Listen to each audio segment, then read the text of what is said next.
Alright, g'day. So I've been asked a couple of times now how to get these seats forward in this Pajero if the mechanism here stops working.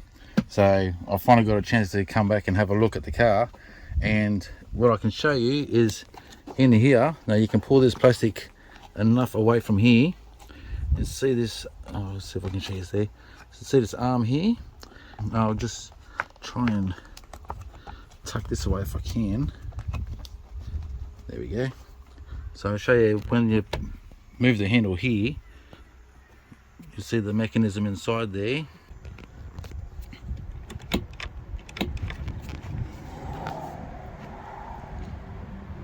So you can see how the arm, you push it down there. If the chair's clipped in place, get a screwdriver in there and push down on that so you can unclip it.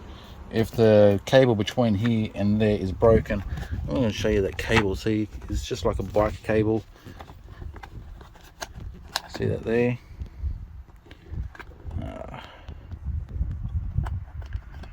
See that cable there? I'll give you a look on the other side as well, on the other chair.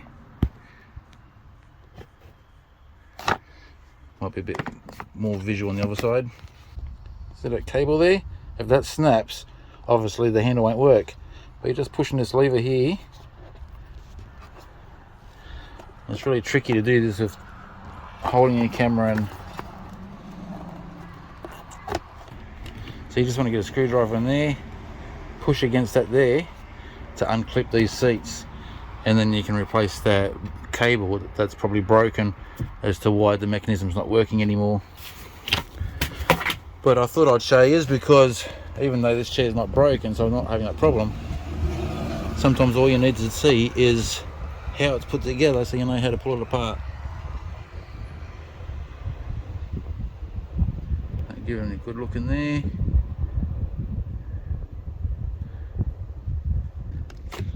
And these covers here, obviously you can't take the seats out if you can't get to these covers. You just pop them off with a screwdriver, or get your hands in here and rip them off. And there's 2 bolts along there, but you can't get to those without lifting the seat.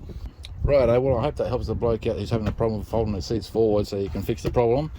And yeah, like I said, a lot of times it's just knowing how they function, so you know how to make them work if they don't work the correct way, and then you can go about repairing them. Right, till next time. Cheers, guys.